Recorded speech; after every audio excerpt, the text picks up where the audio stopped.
Okay guys, so I know that we did a lot of factoring last year in Algebra 2. So this video is really just about, refreshing those skills, making sure that everybody's on the same page. And I first want to look at 2x squared plus 8x. And if you think about the very first rule of factoring, you always want to look for that greatest common factor, the GCF. And these two terms have a greatest common factor of 2x. And so we want to factor that out. And so you'd be left with just a 1x, or just an x, because 2x times x is 2x squared. And then when we factor out a 2x from 8x, you're left with a 4. Okay? And you can always check yourself by redistributing and making sure that you get the starting things. So like 2x times x is 2x squared, and 2x times 4 is 8x. And so both of these items, or not items, but quantities here are the factors of that starting expression. Now, not everything has a GCF. So when we come over to something like number 2, we have this quadratic trinomial. There's no GCF between all three terms.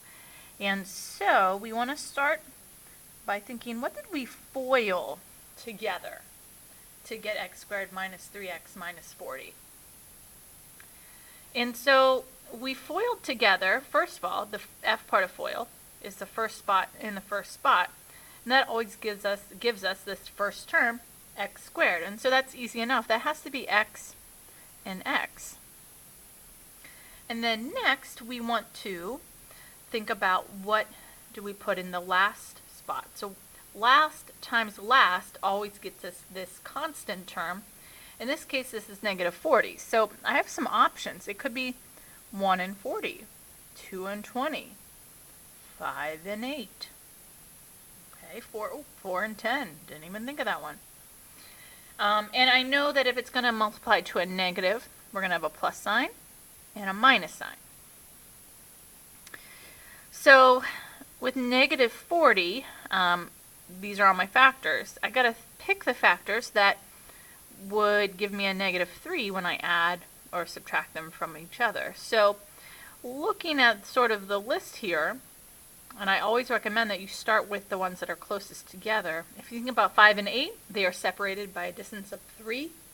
So we'll make this an x plus 5 and an x minus 8, because that would add, those two numbers would add to negative 3 in the middle. And so those are the two factors for that starting expression. When we get to number 3, 12x squared minus 2x minus 30, we always still want to start out by thinking about what's our GCF. And so we have a GCF of 2. 2 goes into all three of those numbers. And so that would leave us with 6x squared minus x minus 15. And that's not too bad. It's still a little bit harder to factor than the previous problem. And I say that because of that number in front of x squared. It's not impossible, just requires a little bit more work. So to create that 6x squared, what you put in the first spots, it could be a 2x and a 3x, it could be an x and a 6x. You don't know necessarily from the get-go what it's going to be. But again, I'm going to start with the ones that are closest together, 2x and 3x. Now, we still think about, okay, what multiplies to negative 15? Could be 1 and 15, could be 3 and 5.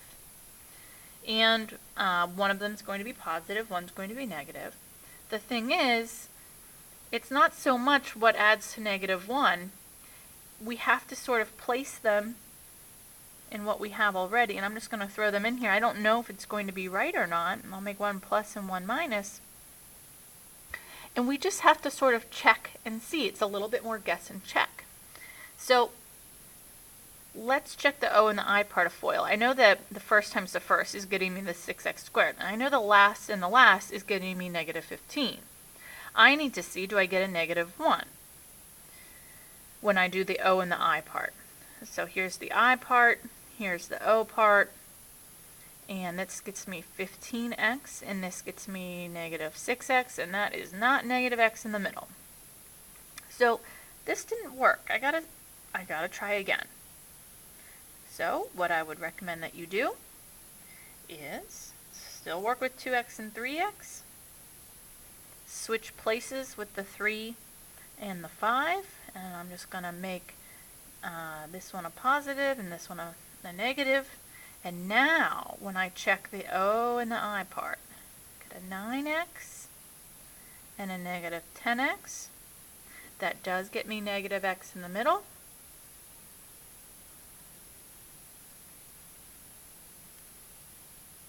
And so there are my factors. On the next one, it's even a little bit harder. Again, we see that number in front of x squared, and that's our signal that this is going to be a little bit trickier to factor. This one, however, does not have a GCF. There is not a number that divides all three of those. So no number to factor out. We just have to start with our guess and check method. So with 18, it could be 1 and 18. It could be 2 and 9. It could be 3 and 6. We don't necessarily know. I recommend you start with the ones that are closest together. It's not a guarantee that it will work, but we'll see. So now we got to think about negative 35. And that could be 1 and 35, could be 5 and 7. So let's see. Let's just put a 5 here. 7 here, we'll make one positive, one negative, and does it work? I get a 30x minus a 21x. Oh my gosh, I didn't even mean for this to happen. I got it on the first try. We got 30x minus 21x. Yes, that gives me 9x in the middle. And these are my factors. Now the next one is a little bit weird. We actually call this a difference, because of the minus sign, a difference of two perfect squares. You got an x that's squared, and you can think of 9 as 3 squared, hence difference of two perfect squares. It's sort of like you're missing that middle x term. And so this actually factors really nicely. Still have x and x. We need a plus and a minus, so we can multiply to a negative 9. And then we're just going to do 3 and 3. And if you FOIL this back together, the positive 3x and the negative 3x will cancel. Hence, there's no x term. And so the one beside it's also pretty easy. Again, no GCF in the whole thing. But we're going to start with a 2x and a 2x to get us the 4x. And then a plus 5 and a minus 5. So we have our factors.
this go okay?